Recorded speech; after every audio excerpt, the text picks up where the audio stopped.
A little more than 15 weeks ago, in December 2011, the Samsung Galaxy Nexus was launched on Verizon, a 4G LTE phone with hardware by Samsung and software by Google. So it's been my primary handset since then, and this is the 100% honest review of the Android phone that I waited so long for. Starting with the hardware, the only real concern that critics of this phone had at launch, and also the Android haters, was Samsung's plastic back. And I'm happy to report that it's still really durable. It's not a problem. None of the glass on the back is cracked. It's still in excellent condition.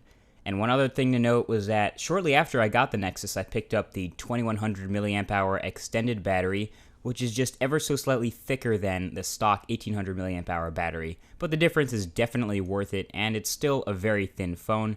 But I'll get to battery life in a second. But onto the front of the phone, which I can tell you has proved to be the best feature of the whole device, is the 4.65-inch 1280 by 720 Super AMOLED HD display. Absolutely astounding, it's that beautiful. Having a display this big and amazingly crisp, pretty much a Retina display, makes it a pleasure to use for everything that smartphones should be good at. It's comfortable for me. I have big hands. I think anything over 4.8 inches might be a little too big. I've enjoyed as small as 4 inches on the Incredible 2 and as large as 4.7 inches on the Titan, but 4.65 is comfortable, and all of that is exactly what she said. But seriously, this is still one of the best displays in the business, and there's no denying that. So let me fill you in on the software side of things. This is a Nexus device, which makes it exceptionally easy to unlock, root, and customize the daylights out of. And that's exactly what I've done here. I realized it was downright silly for me, someone who likes to take advantage of the customization of Android, to stay with stock for so long. So I'm running Android 4.0.4 with the AOKP ROM, a Franco kernel that lets me overclock to 1.3 gigahertz, and let me tell you, this thing flies. The ROM is what allows me to get a few notable UI changes, like the convenient toggles up here in the notification bar, and the customized bottom navigation bar with the persistent menu button. And the kernel is what makes it so stupid fast. I mean, it feels brand new, but like I said, this device is past 15 weeks old. The dual-core processor is more than capable of everything stock, but the kernel really takes it to the next level, and everything just feels liquid smooth, like I just got it out the box. It opens apps quickly, it closes them quickly, it even crashes quicker. Honestly, this isn't a stable CyanogenMod or anything, but you will notice the occasional force close and very discrete actions somewhere deep in the OS, but you'll be out of it in no time flat, so it just feels really great. I actually tried to get this thing to lag, and as you can see here, no chance. I mean, I think you get the point. This phone handles Ice Cream Sandwich like a boss. Now, Ice Cream Sandwich itself is pretty sweet. If you're already an Android user, it's really easy to fall in love with the new UI, but if you're coming from something silly simple like Windows Phone or iOS, then yeah, you might think this is a little bit confusing sometimes, so give it a few days, and you'll get through the learning curve just fine. The built-in apps are great. They've proved to be very reliable, especially I love Google Maps, which is really helpful for me, someone who goes a lot of places on foot, and Google Maps walking directions navigation is pure awesome.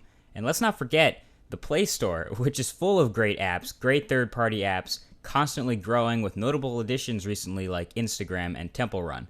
And speaking of Temple Run, I'm not a huge phone gamer at all. I'm more of a productivity and utility person, but it's safe to say, looking at this, that gaming will go just fine on this beauty of a screen. I think I've made that point already. And so will movie watching and YouTube video watching. When it's full screen, 1280 by 720, it's just hard to get over how rich that AMOLED display is. It amazes me literally every day. Some days I find myself using the Nexus to catch up on my YouTube subscriptions more than I do on my tablet or on my computer. Also, a major buying point for some people on a smartphone is the camera's picture quality. And I have an entire video dedicated to this, and that'll be in the description right below that like button.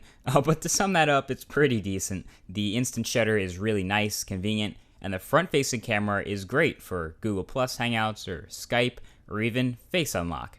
Yeah, Face Unlock. Did you catch that? Unlocking it with my face. And there are just some things that Android does really, really well, like notifications, for example. It just doesn't get any better than that. It's an amazing system. Battery life, all day, every day. And did I mention that screen? So overall, the Samsung Galaxy Nexus, easily one of the best phones I've ever used, and I'm really glad it's my on-contract phone. I'm not saying I'm not looking forward to stuff like the Samsung Galaxy S3, but just little things about Android, like for example, the ability to go and look at how much mobile data you're using on your device. Little things, maybe like the ability to sync bookmarks from Google Chrome. The Galaxy Nexus is absolutely a very nice device. Even if you were to buy one today unlocked for somewhere around $450, absolutely recommend it. Like I said in the video, one of the biggest reasons you buy a Nexus is because it's so easy to unlock and customize and to use a custom ROM, and that's definitely what I've done using AOKP here on Android 4.0.4. Other than that, a brief summary would be awesome display, really fast, and pretty much an awesome all-around device. Hey, thanks for watching this review video, guys, of the Samsung Galaxy Nexus. Hope you enjoyed it. Give it a thumbs up, in fact, if you like this video, as that really does help out the MKBHD channel. And I'll go ahead and sign off here, and I'll talk to you guys in the next video. Thanks for watching. Peace.